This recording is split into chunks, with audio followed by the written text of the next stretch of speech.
దసరా దీపావళి పండుగలకు స్వదేశీ ఉత్పత్తులనే కొనండి అని చెప్పి మన్ కీ బాత్ కార్యక్రమంలో ప్రధాని మోదీ పిలుపునిచ్చారు సార్. ఇప్పటికే బీజేపీ నేతలు చెప్తూ ఉన్నారు కదా సార్, జీఎస్టీ 2.0 రిఫార్మ్స్ వల్ల పెద్ద ఎత్తున ప్రజలు మార్కెట్లలోకి వచ్చి కొనుగోలు చేస్తూ ఉన్నారు అని చెప్పేసి.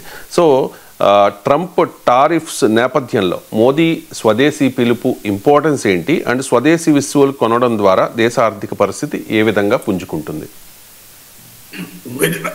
గుజరాత్లో సార్ నరేంద్ర మోడీయే ప్రతిష్టాత్మకంగా చేపట్టిన సర్దార్ పటేల్ స్టాచ్యూకు చైనా నుంచి స్టీల్ దిగుమతి చేస్తున్నారు. ఇది పత్రికలో వచ్చింది, మీరు కూడా మీడియాలో గూగుల్లో చెక్ చేయండి.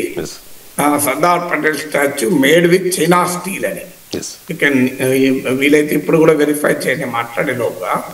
మీకు చైనా స్టీల్తో దాన్ని కట్టారు. మరి సో దీనికి ఏం చెప్తాం మనం మరి? సో అందువల్ల మనకు అందులో చైనా స్టీల్, మళ్ళీ ఇంకా వేరే దేశం కూడా కాదు. సో అందువల్ల ఈ ఆధునిక ప్రపంచంలో స్వదేశీ అని మొత్తం మీద అనడం అంత సులభం కాదు. ఇవాళ మనం ఎగుమతులు చేస్తున్నాం, చాలా ఎగుమతుల్లో విదేశీ ఉంటుంది. ఇప్పుడు రష్యా నుంచి మనం ముడి చమురు దిగుమతి చేసుకుంటున్నాం కనుక ఆంక్షలు ఇస్తున్నారు. మరి స్వదేశీ చమురే వాడాలి అని అన్నాం అనుకోండి, 90% మన దిగుమతులపైన ఆధారపడుతున్నాం. మనము ఇంటర్నేషనల్ ట్రేడ్ అవాయిడ్ చేయగలమా? ఇప్పుడు ట్రంప్ కూడా స్వదేశీ అంటున్నాడు.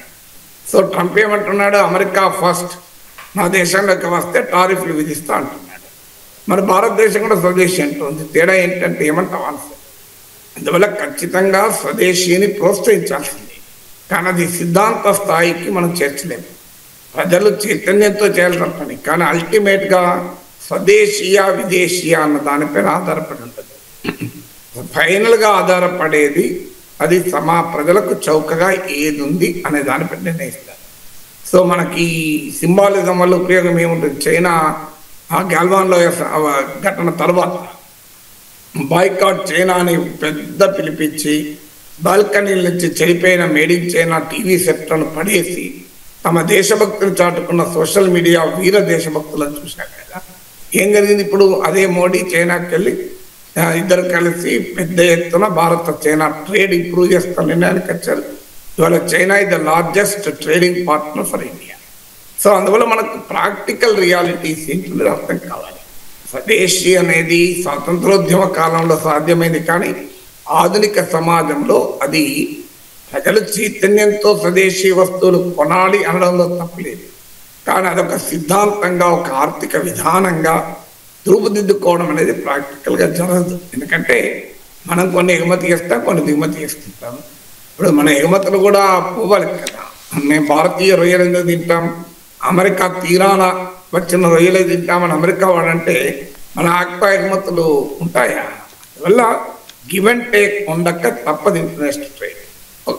ఇది నిజంగా మరి ఇప్పుడు మోడీ ఇంత స్వదేశీ అంటున్నాడు, ఎంత హిపోక్రసీ ఆశ్చర్యం వేస్తుంది. ఆగస్టు 15న రైతుల ప్రయోజనాల కొరకు మోడీ గోడగా నిలబడతాడు. మోడీ హైతో ముమ్కిన్ హై అన్నాడు.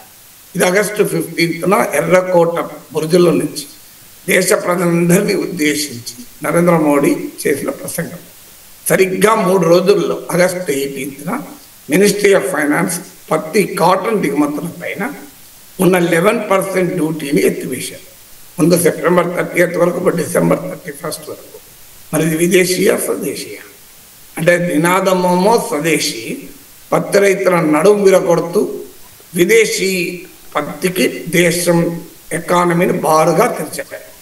2023-24తో పోలిస్తే 2024-25లో భారతదేశానికి పత్తి దిగుమతులు, కాటన్ ఇంపోర్ట్స్ టు ఇండియా 107% పెరిగాయి, 107%. 2024-25లో భారతదేశం $1.2 బిలియన్, $120 కోట్ల పత్తిని దిగుమతి చేసుకుంది. మరి ఇది ఏ స్వదేశీ అంటారు? మోడీ ప్రధానమంత్రి ఉన్నప్పుడే జరిగింది కదా. ఇప్పుడు డిసెంబర్ 31 దాకా ఎందుకు కాటన్ పైన దిగుమతి సుంకాన్ని తీసేసారు? ఏం భారతీయ దేశంలో పండే పత్తి సరిపోదా? మన ఆదిలాబాద్లో, మన గుంటూరులో, మన వరంగల్లో పండే పత్తి పనికిరాదా? ఎందుకు దానికి అమెరికా పత్తి కావాలి? ఎందుకు ఆస్ట్రేలియా పత్తి కావాలి? అక్కడ పండితేనే పత్తి బాగుంటుందా? మరి దీనికి ఎందుకు నరేంద్ర మోడీ ప్రభుత్వమే తీసుకుంటుంది? దీని మించిన హిపోక్రసీ ఇంకేమైనా ఉంటుందా? దానికి మొదలు సమాధానం చెప్పాలి కదా. అందువల్ల ప్రాక్టికల్గా ఒకవైపు నీవేమో విదేశీ వస్తువులకు దిగుమతి సుంకాలు ఎత్తివేస్తూ మరోవైపు స్వదేశీ అన్న నినాదం చేస్తే ఎవరే చేయాలి? ఇప్పుడు భారత ప్రజలు దేశీయ పత్తితోనే తమ జీవితాలు, తమ బట్టలు, తమ ప్రొడక్ట్ తయారు చేయాలని కోరుకుంటారు. పత్తి భారతదేశంలో హిందూ మతంలో చాలా ముఖ్యమైనది కూడా. కార్తీక పూర్ణిమ రోజు మనం పత్తితో చేసిన వత్తులు తయారు చేసుకుంటాం. అది మనకి ఇలా చైనా వత్తితో చేస్తున్నామా వత్తిలోనూ, లేదా ఇండియన్ కాటన్తో చేస్తున్నామా చైనా కాటన్ చేస్తున్నా కూడా తెలియదు. అలాంటి పవిత్రమైన పత్తిని కూడా మీరు విదేశాల నుంచి దిగుమతి చేసుకుంటున్నారు. ఎందుకు దిగుమతి చేసుకుంటున్నారు? మన రైతులు పండిస్తున్న పత్తి ధరల్ని దెబ్బతీయటానికి కాదా? అందువల్ల నినాదాలకు కాదు, విధానాల్లో చూపాలి కదా స్వదేశీ.